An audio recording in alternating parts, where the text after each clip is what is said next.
So our next speaker, aside from being a former member of Congress who I served with, a governor here in this country of the state of New Mexico, cabinet secretary, was also ambassador to the United Nations. So to speak on that, I give you none other than the Honorable Bill Richardson.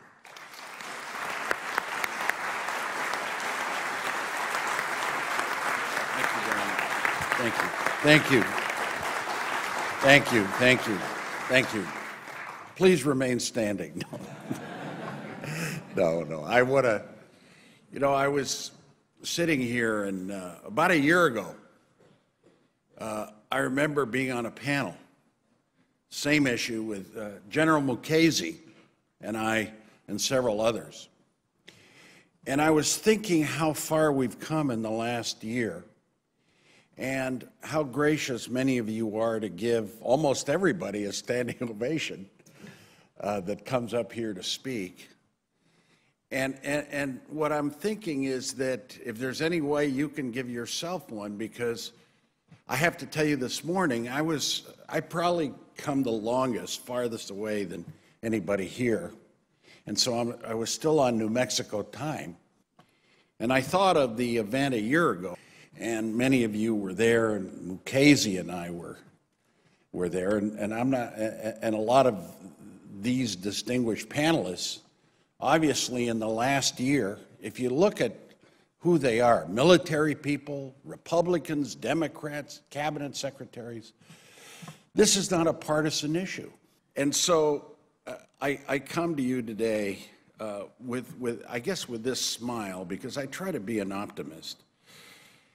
And I look at what has happened in the last year, and I see the premise of many at the time when the Obama administration took office. I was very attracted to the fact that the president said, we negotiate with our enemies. We negotiate with North Korea, of course not al-Qaeda and many others, but, with Iran. Maybe it makes sense to open a dialogue. I mean, that was the early posture.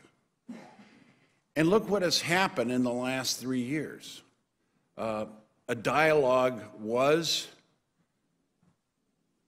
initiated by the United States, but slapped down by the government of Iran.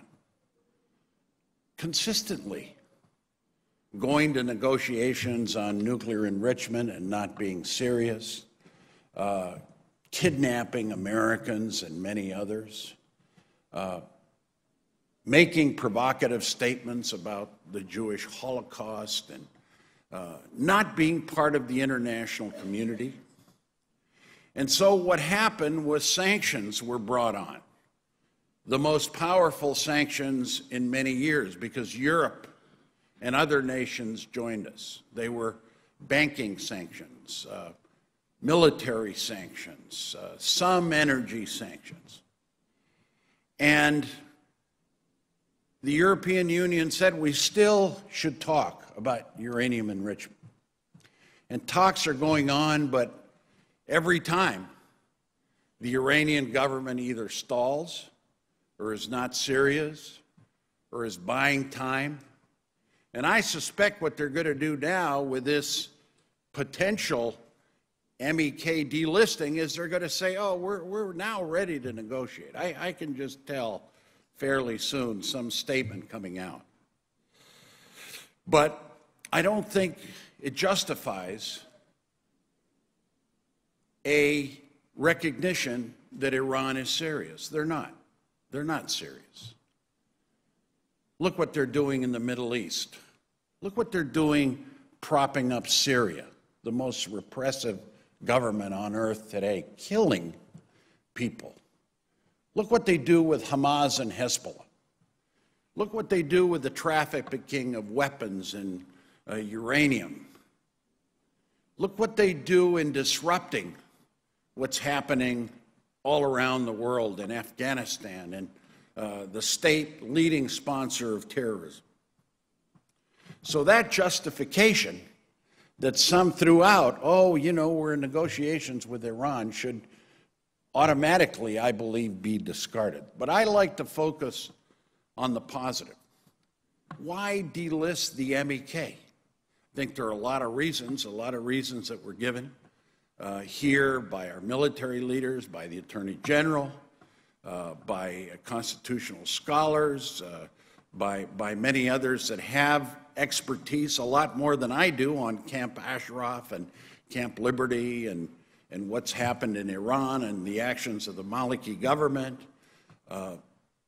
But I like to list these decisions because I've been in those decision-making capacities where you weigh the options and the answer is what is in the national security of the United States. I want you all to know, I don't know if you agree with this, but I think these sanctions on Iran are working.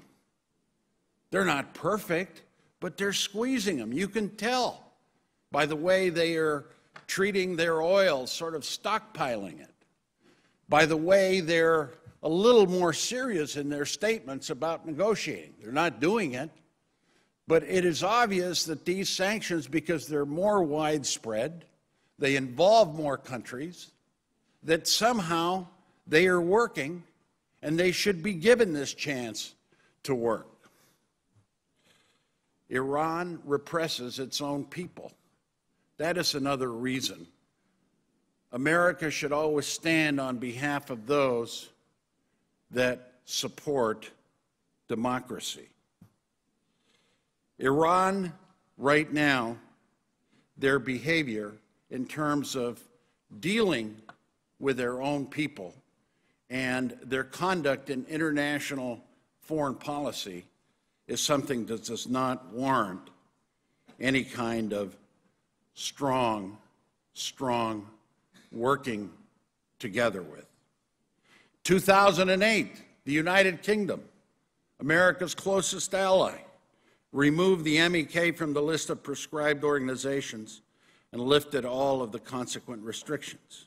In 2009, the Council of Ministers of the European Union voted unanimously to remove the MEK from the European Union's list of terrorist organizations. In July 2010, the U.S. Court of Appeals for the District of Columbia Circuit held that the Department of State's designation of the MEK was faulty because it violated the due process rights of that group.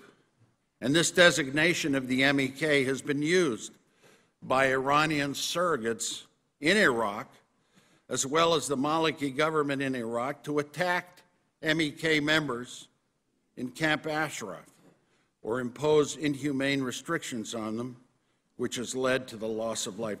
But have you ever heard of a decision in Washington made without politics? And the politics here, and I don't know if it is politics, I heard the Secretary of State say that one of the factors in the decision was the conduct, the behavior of the MEK members as they were transferred. The behavior has been exemplary. There's been cooperation. There's been all kinds of assistance and others have given. I think we have to have a continued effort. But I want to just say here, and I too want to join in the praise that was given to Patrick Kennedy. I love to be introduced with a guy with such hair and great teeth, and, you know, the Kennedy legacy here in the United States Senate. But, you know, we were introduced by a senator, a conservative senator from Missouri on the Intelligence Committee. 100 members of Congress have signed a resolution, 100 members of the House. That's a lot. I mean, we've come a long way in 1 year. And it's Republicans and Democrats. It's about 50-50. I don't know, maybe I'm wrong here.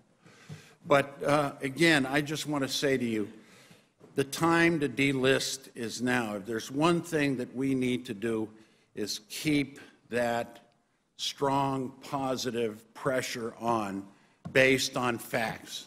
And if a little politics plays in the way, so be it. Thank you.